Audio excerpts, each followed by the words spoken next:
Bonjour et bienvenue sur Mizan TV. Nous avons le plaisir de recevoir Mehdi d'Islam Mag dans le cadre d'une émission consacrée à la jeunesse. Bonjour Mehdi d'Islam Mag. Bonjour. Assalamu alaikum. Wa alaykoum salam wa rahmatullahi wa barakatuh. Vous êtes prédicateur, imam et fondateur du site Islam Mag. Vous êtes en contact avec beaucoup de jeunes dans les quartiers, une jeunesse qui se pose beaucoup de questions sur son avenir, sa capacité à trouver un emploi, à fonder une famille et qui s'interroge sur sa religion.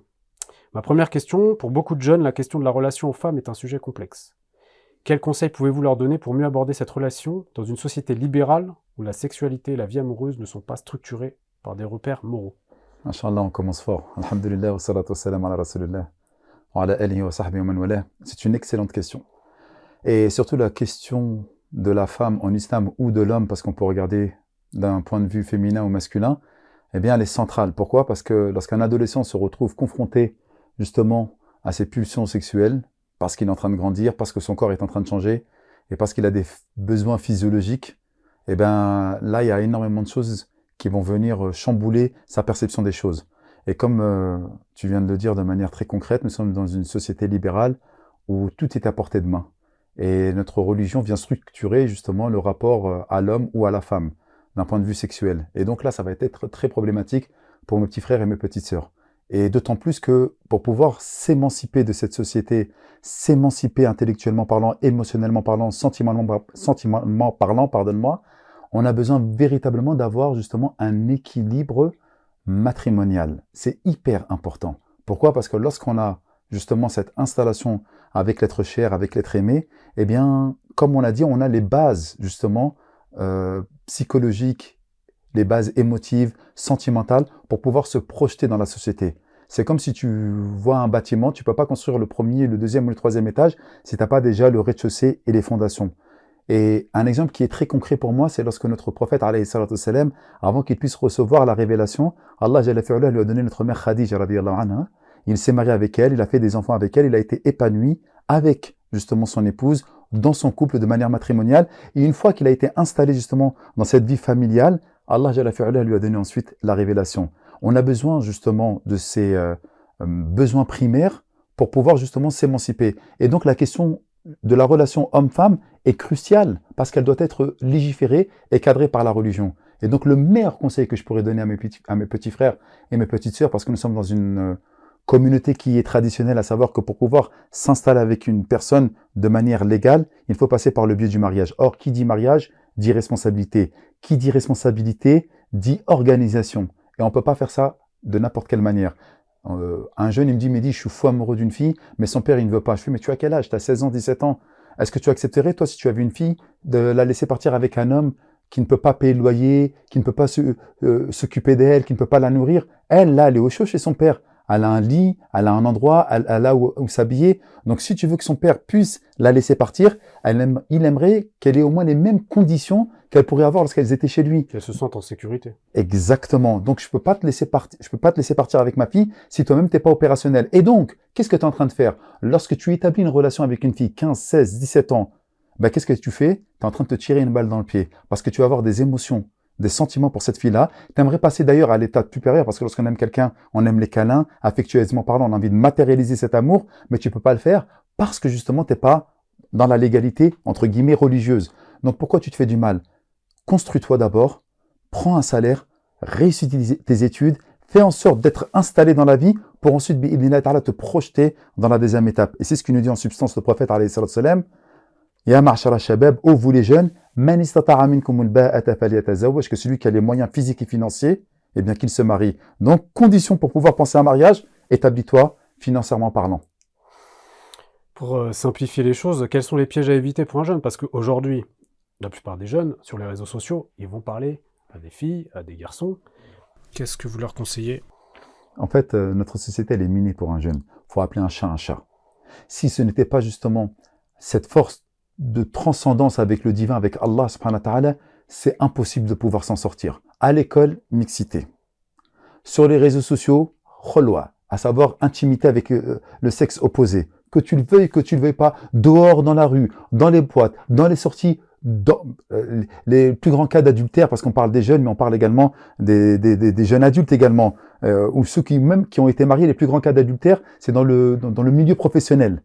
Donc que tu le veuilles, que tu le veuilles pas, s'il n'y a pas cette transcendance, c'est-à-dire une relation forte avec Allah subhanahu wa ta'ala, eh ben, en fait, tout est piégé, tout est miné.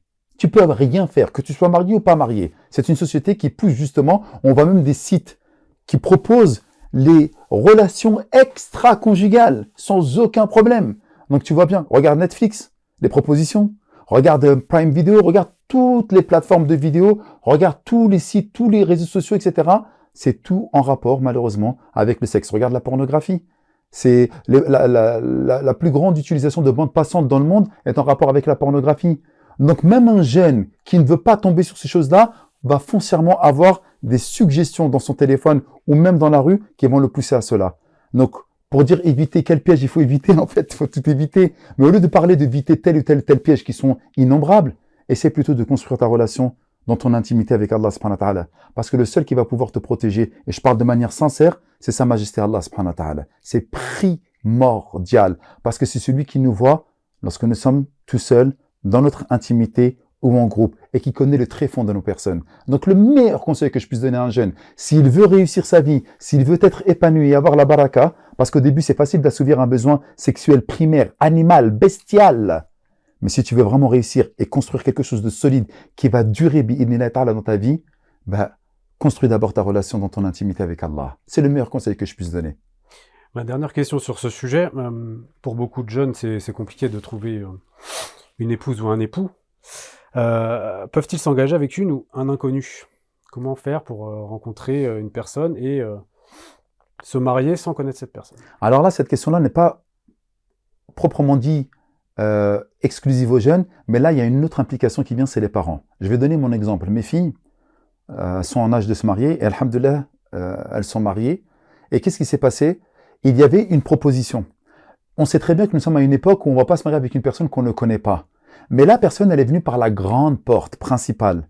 Tonton, j'ai vu que tu avais une fille, tu me connais depuis pas mal d'années, soit je suis ton élève, soit tu me connais à la mosquée, soit on travaille ensemble, etc. Est-ce qu'il est possible que je puisse discuter avec ta fille pour plus la connaître? Oui, pas de problème. Voilà le numéro de ma fille. Discutez dans la bienséance. Allah subhanahu wa ta'ala vous voit. Et faites en sorte, bi'idhnillah ta'ala, d'avoir comme seul et unique objectif d'établir les liens solennels et bénis du mariage. Et vous pouvez discuter et apprendre à vous connaître de cette manière-là. Donc, par l'aval du papa, par l'aval de la maman, du grand frère, peu importe, mais avec un aval d'une personne qui va venir, entre guillemets, chaperonner, bien qu'il ne soit pas avec eux, eh bien, ils peuvent discuter et apprendre à se connaître. S'ils ont des liens sur tel ou tel sujet, s'ils ont des convenances, s'ils vont pouvoir avoir les mêmes sujets qui vont faire en sorte qu'ils vont matcher ensemble. Et là, il n'y a pas de problème. Il faut apprendre à connaître l'autre. Mais une chose qu'il faut absolument dire à n'importe lequel des jeunes, vous ne connaîtrez jamais votre époux ou votre épouse que lorsque vous vivrez avec lui. Donc, vous pouvez parler pendant des heures. Ouais, bon, vas-y, raccroche. Non, raccroche-toi d'abord. Raccroche-toi d'abord. Tu peux faire plein de choses. Ça ne fonctionnera jamais que lorsque vous allez vivre ensemble. Donc, qu'est-ce qu'il faudra chercher? Il faudra chercher si vous avez le même dénominateur commun. Comment il parle d'Allah? Quels sont ses objectifs de vie? Quelle est sa manière de travailler? Est-il organisé? Des grandes lignes directrices. Et ensuite, vous validerez ça lorsque vous allez vivre ensemble. Et si le mariage est la moitié de la religion, comme il dit le prophète, alayhi salatu salam, c'est parce que ça implique de l'endurance, de la résilience et de la patience derrière. Et si le jeune ne trouve pas le numéro du père, comment il fait? Si le jeune ne trouve pas le numéro du père, c'est à la fille d'aller justement aborder son papa. Papa, j'ai trouvé quelqu'un qui était opérationnel, c'est quelqu'un de sincère, etc. Et si un père veut du bien pour sa fille, parce que les pères, ils sont complètement fous quelque part. Leur fille, elle est belle, elle est en âge de se marier. Elle a justement le regard qui commence à se poser sur elle, et lui, il pense en fait que ça reste toujours sa petite fille, etc. Mais c'est n'importe quoi, c'est même impensable de réfléchir comme ça. À un moment ou à un autre, lui-même doit faciliter l'accessibilité au mariage pour sa fille, pour pas qu'elle puisse justement tomber dans ce qui est illicite et interdit. Donc si il n'arrive pas à avoir le numéro du père, mais qu'il a réussi à établir une relation avec la fille à la fac, dans le milieu professionnel, je sais pas, parce qu'ils sont dans les maraudes ensemble, parce qu'ils sont dans une telle ou telle association et qu'ils travaillent ensemble, c'est à elle de faire le travail, soit en allant voir sa maman, le grand frère, etc., pour qu'il puisse justement établir une relation avec le père. Parce qu'il n'y a pas forcément que le père qui doit aller voir le père. Elle aussi, elle a son mot à dire. Elle aussi, elle peut dire, oui, papa, j'ai trouvé quelqu'un de très très bien, il vient par la grande porte, il n'a pas ton numéro de téléphone, est-ce que tu veux bien le rencontrer si tu veux? Qui dit mariage et famille dit subvenir à ses besoins et donc travailler. Beaucoup de jeunes ont justement du mal à trouver leur vocation professionnelle. Comment doivent-ils choisir leur filière d'études? Comment s'en sortir dans une société précarisée? C'est excellent ce que tu viens de poser comme question. Et justement, j'aimerais que les jeunes puissent comprendre qu'ils doivent, avant de pouvoir faire ce qu'ils veulent, essayer de s'installer dans la vie. C'est ce que j'ai pu faire parce que je me suis marié jeune. Tu dois essayer d'aller dans les filières qui vont, bi'idnillahi ta'ala, te proposer un salaire qui va être tout de suite opérationnel. Et là, c'est légion. Effectivement, on voit qu'il y a beaucoup de chômage. Pourquoi? Parce qu'on peut-être on vise des secteurs tertiaires qui sont avec très peu de débouchés. Mais à un moment ou à un autre, on a toujours essayé de privilégier le secteur intellectuel. Or, lorsqu'on regarde les personnes qui ont le plus de biens, ce sont les plombiers, les chauvagistes, ceux qui gèrent le froid, les clims, etc., ceux qui vont être dans la mécanique. Il y a les métiers manuels, les ébénistes, les menuiseries. Les métiers qu'on ne pourra pas remplacer par l'intelligence artificielle. Exactement, déjà d'une part, barakallahu fik, et d'autre part, ces métiers-là, même si tu penses qu'au début c'est un petit peu compliqué, etc., travaille 2 ans, 5 ans, 10 ans, installe-toi dans la vie, prends un appartement, utilise le 1% patronal de la boîte pour pouvoir trouver un appartement rapidement, et 5 ans, 6 ans, 7 ans, 8 ans, peu importe, t'es encore jeune, marie-toi, installe ton épouse, installe-toi dans la vie, et si ensuite, bi'idhnillah ta'ala, pour X ou Y formation, on passe que tu as envie de passer à autre chose, eh bien au moins tu t'es installé. Tu ne pourras pas trouver tout de suite un métier dans lequel tu vas t'épanouir. C'est de la folie de penser comme ça.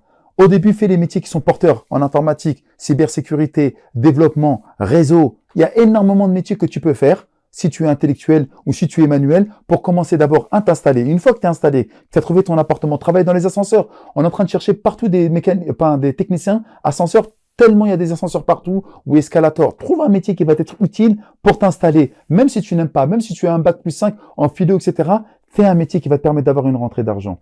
Et une fois que tu auras ta rentrée d'argent, ensuite tu pourras évoluer et t'épanouir dans quelque chose que tu aimes.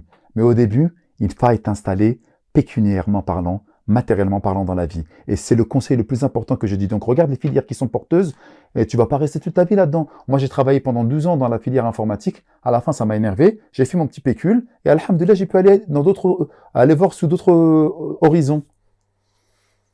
Au sujet de l'argent, certains jeunes défavorisés font le choix de vendre de la drogue pour obtenir des moyens d'acheter des vêtements de marque ou autres biens de consommation. Comment lutter contre ce fléau? Bah ça en fait, le problème est que dans notre société, tous ceux ou toutes celles et ceux qui sont valorisés, ce sont celles et ceux qui ont de l'argent par rapport à leur voyage, par rapport à la voiture qu'ils vont conduire, à leur sac à main, au téléphone. Tout est dans l'apparence. Et ça, c'est un problème qui est gravissime. Pourquoi? Parce que si les gens tablent sur l'apparence, c'est qu'intérieurement parlant, ils sont vides, abyssalement vides. Il n'y a rien. Une personne qui va jouer simplement sur l'apparence, nos femmes, lorsqu'elles montrent leur rondeur généreuse ou leur forme pleine de charme, etc., qu'est-ce qu'elles font? Elles n'essaient pas de se montrer elles-mêmes dans leur sensibilité, dans leur intellect, dans leur manière de voir les choses, dans leur comment dirais-je, dans leur réflexion intellectuelle. Regarde juste mon paquet cadeau, regarde-moi juste d'apparence. Pareil pour l'homme, regarde ma coupe, regarde mon sac à main, regarde ma sacoche de marque, de luxe, regarde ma voiture que je conduis, etc. Et donc, toute la société a valorisé le paraître. Et dès qu'on valorise le paraître, eh bien, qu'est-ce qu'il va faire? Le jeune ou le moins jeune d'ailleurs, il va essayer de miser que sur le paraître. Et donc, à un moment ou à un autre, pour dire aux jeunes, non, on va pas voir le paraître, c'est franchement se donner un coup d'épée dans l'eau. Pourquoi? Parce que toute la société ne fait simplement que de montrer et de faire en sorte qu'on apprécie que ceux qui ont réussi dans le paraître.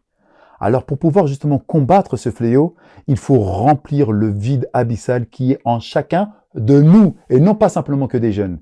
Et de quelle manière remplir ce vide abyssal? Avec les questions existentielles. Qui tu es? Et lorsque tu vas être belle ou lorsque tu vas être beau, qu'est-ce que tu vas attirer? Lorsqu'on enlève un bonbon de son enveloppe, de son papier, bah, ce qui va venir dessus, c'est les mouches. Ou les personnes, lorsqu'elles vont te voir extrêmement riche, etc., tu crois que c'est des personnes sincères qui vont venir te voir? Ou une personne qui va aimer que ton corps, tu penses qu'il va t'aimer toi, alors que tu peux être malade, que tu vas être peut-être une future mère, que tu vas peut-être avoir des sensibilités, etc. Tout ce qui l'intéresse, c'est de te consommer comme il pourrait consommer un repas, comme il pourrait consommer une voiture, ou comme il pourrait consommer une paire de chaussures. Or, tu es plus qu'un objet. Nous sommes plus qu'un objet. Et donc, à un moment ou à un autre, si on veut combattre justement cette société moderne où le matériel est exacerbé, il faut remplir le vide abyssal qu'il y a justement à l'intérieur de chacun d'entre nous. Et c'est pour ça que je m'adresse beaucoup aux jeunes en leur disant tu ne resteras pas jeune toute ta vie. À un moment ou à un autre, ce que tu voudras faire, c'est t'installer. À un moment ou à un autre, lorsque tu réfléchis, là, tu es en train de vendre de la drogue, tu es en train de faire du haram, etc. Mais si je te disais dans 30 ans, tu aimerais être comment? J'aimerais avoir une femme, des enfants, aller peut-être faire mon pèlerinage à la Mecque et me ranger. Mais qui dit qu'il n'y aura pas une balle qui va venir te plomber? Qui dit que tu vas pas prendre une peine de 15 ans de prison et que tu sortiras à 35 ans, que tu pourras même pas te marier parce que toutes les filles elles sont déjà mariées et que tu auras personne pour pouvoir justement t'installer dans la vie? Il va faire souffrir sa famille aussi. D'une part, qui va faire souffrir sa famille, mais déjà, il était égoïste. Parce qu'il n'a pas pensé à sa famille au moment où il commençait à vendre des substances Sont-ils au illicites. courant de ça, qui vont faire pleurer leur mère?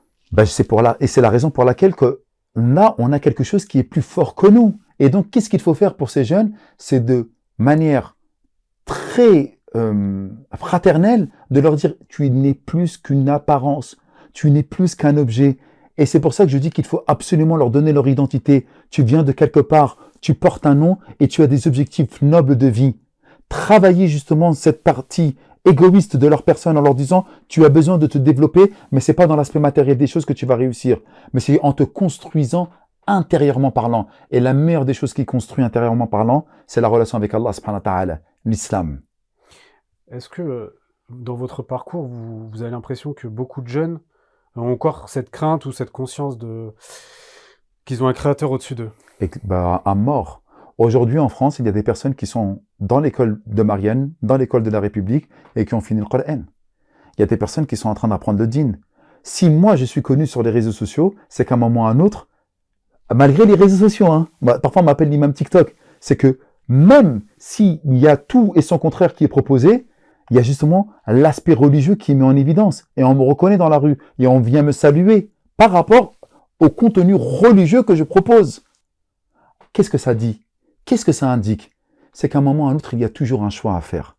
Même si toute la société nous invite justement à s'oublier et à ne vivre que de manière bestiale, où il faut que consommer du sexe, de l'argent, de la nourriture, eh bien, il y a toujours cette petite voix interne qui nous dit, tu n'es pas simplement que du matériel. Tu es fait également d'esprit, tu es fait également d'âme. Et donc, tu dois nourrir les trois substances, le corps, l'esprit et le cœur, où réside l'âme. Et là, c'est quelque chose qui est très intéressant, parce qu'en fait, les gens se posent des questions existentielles. Et combien même ils sont noyés, parfois, dans tout ce qui est illicite, ou dans le marasme sexuel, pornographique, matériel, ils se posent toujours cette question, mais quel est le but de ma vie? À quoi ça sert de vivre? Ok, j'ai consommé les plus belles femmes, j'ai consommé les plus belles voitures, j'ai croqué les plus beaux hommes, j'ai croqué les plus beaux voyages, etc. Mais à la fin, qu'est-ce qui reste? Eh ben, il faut travailler justement sur cette nature humaine, que nous sommes faits d'autre chose que de corps. La plupart des jeunes, comme vous le disiez, apprennent leur religion sur les réseaux sociaux. Quel constat faites-vous sur le niveau d'apprentissage de la religion auprès des jeunes et comment apprendre l'islam en 2024? C'est une excellente question, encore une fois. Pourquoi? Parce qu'on se retrouve à avoir des personnes qui apprennent la religion sur les réseaux sociaux. En fait, c'est faux, ils n'apprennent pas. Ils se documentent et ils regardent ce qui va leur donner de l'émotion. Jour du jugement dernier, ruqya, force occulte, sujets polémiques qui sont sur la religion. Mais c'est pas apprendre ça. C'est même pas se documenter. C'est juste dans un flot continuel d'informations et de buzz, on va mettre la religion au même niveau que les autres sciences profanes. De la consommation. C'est de la consommation religieuse. Et c'est la raison pour laquelle j'utilise, et tous mes amis sincères prédicateurs et imams utilisent les réseaux sociaux comme un point d'ancrage marketing. On vous parle de dîn, mais on vous invite à suivre un cursus concret dans des instituts, dans des écoles ou à la mosquée. Il faille valider votre foi ou le déclic d'une vidéo avec quelque chose de concret. Et ceux qui veulent enseigner la religion, comme on en voit beaucoup, ils parlent de sujets parfois très poussés, alors qu'ils n'ont absolument pas le niveau. C'est comme on pourrait imaginer des chirurgiens qui vont parler d'une opération de la vésicule biliaire avec des personnes qui ne savent même pas gérer la posologie d'antibiotiques pour leur grippe, tu vois. C'est n'importe quoi. Et donc, il fallait bien faire la distinction entre ce qu'il y a chez les jeunes et les sujets dont ils sont en train de parler et valider cela dans un cursus qui va être concret, à savoir apprendre la religion de manière orale auprès de gens bons et fiables. Un professeur qui va te donner un savoir et qu'ensuite il va t'interroger sur le savoir qu'il a donné pour bien constater si tu l'as bien assimilé ou pas. Donc vous conseillez à des jeunes, des instituts, vous-même vous donnez des cours, c'est bien ça? Exactement. Si tu veux apprendre ta religion, bien entendu, c'est pas sur les réseaux sociaux. Et je répète, les réseaux sociaux ne sont simplement qu'une visibilité, une sorte de marketing pour pouvoir justement dire attention, vous êtes des musulmans dans des vidéos qui font peur, émotionnellement parlant. On va parler à un moment de la mort, on va parler de telle ou telle chose. Ouais, c'est vrai, à un moment ou à l'autre, il faut que je me remette en cause quand même. Ben, qu'est-ce que tu vas faire? On n'oublie pas, tu as la mosquée du coin, tu as l'imam du coin, tu as l'institut qui est à côté, va apprendre ta religion. La religion ne s'apprend que de façon, encore une fois, orale auprès des gens bons et fiables. La religion, c'est un savoir, c'est une science. C'est pas quelque chose qui va se consommer comme un film ou comme une série TV. Non, c'est quelque chose qui doit nous permettre d'avancer. Et ça, il faut donner de soi pour pouvoir bien comprendre. Parce qu'on ne parle pas simplement que de la vie terrestre. On parle de l'éternité.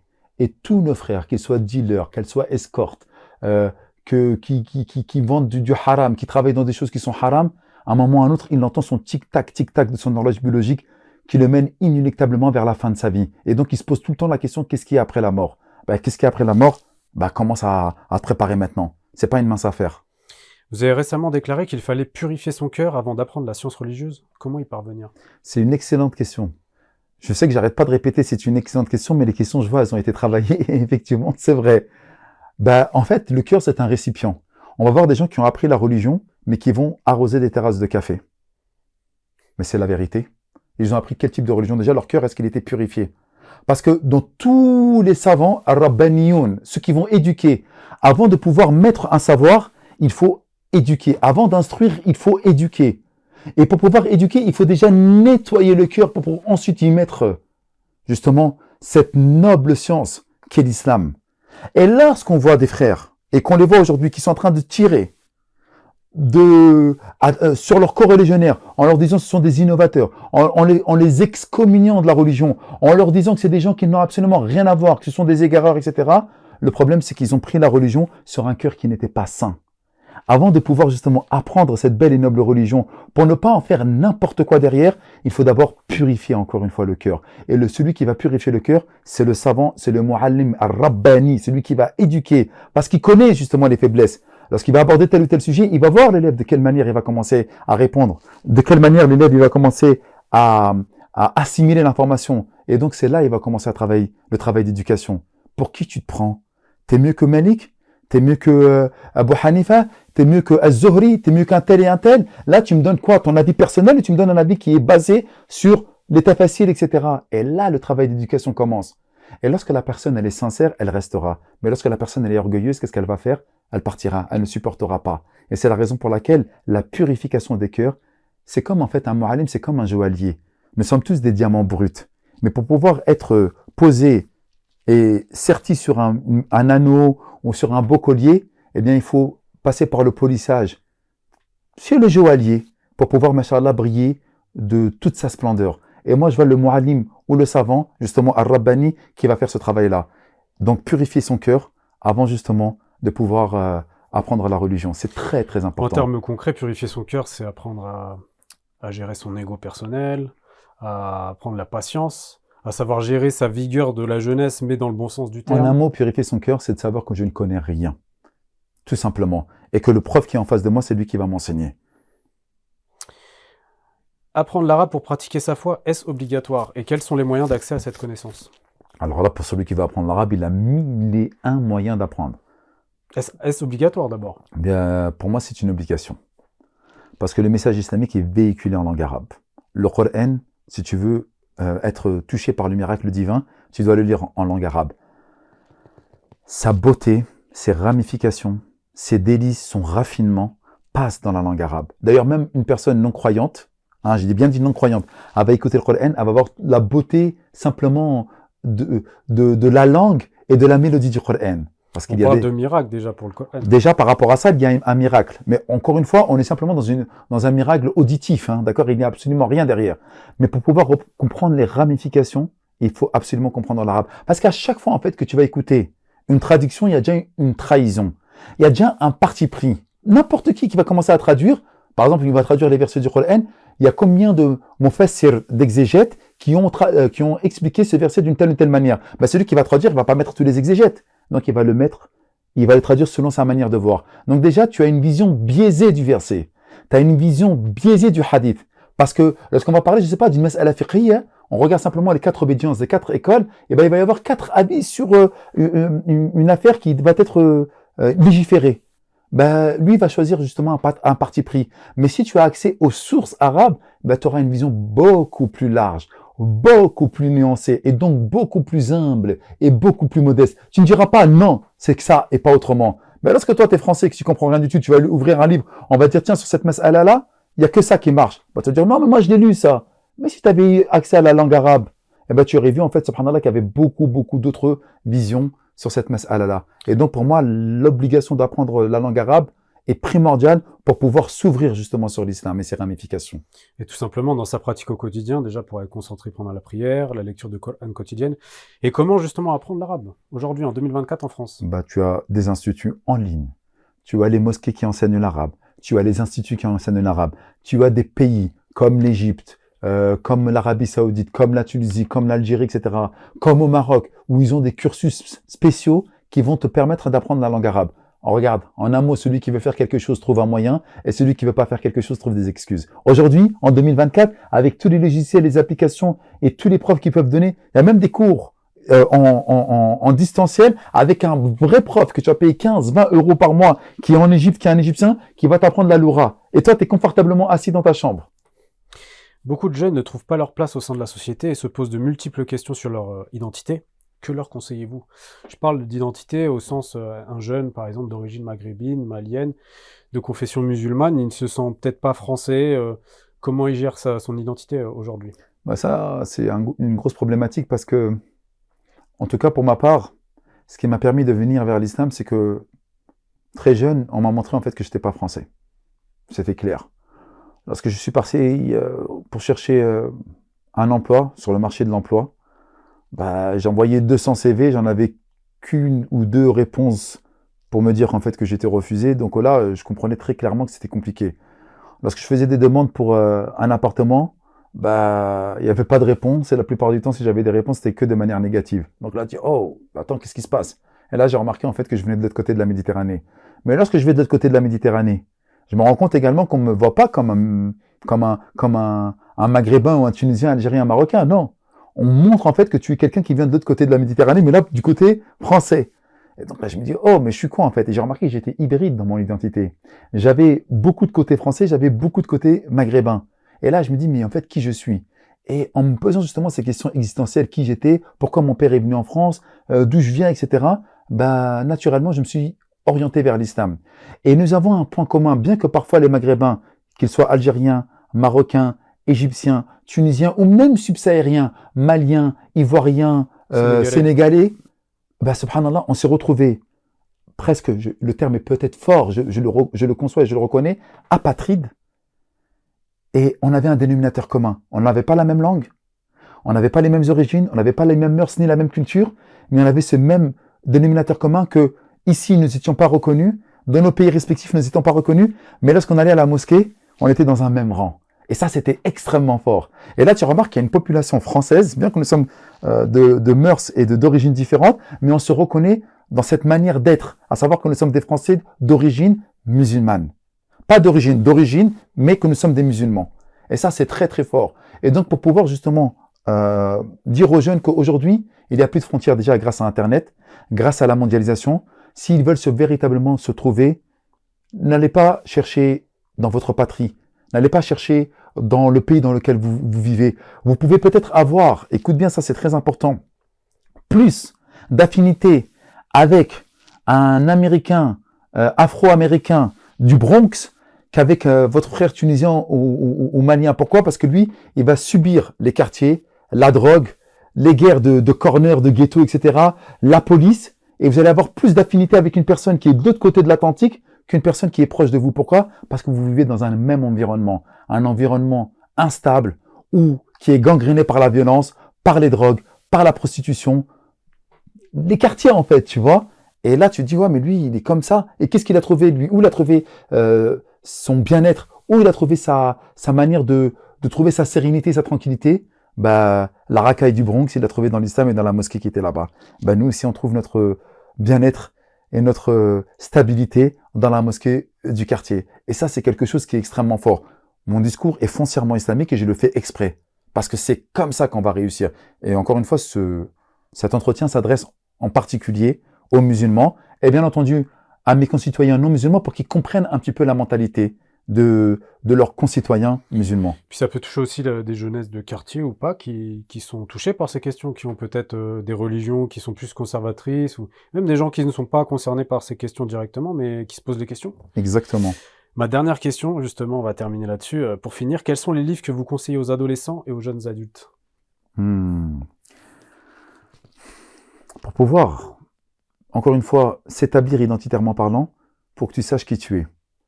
Et l'un des meilleurs livres que je pourrais conseiller justement à mes petits frères, c'est La vie du prophète expliquée aux jeunes de Sofiane Méziani.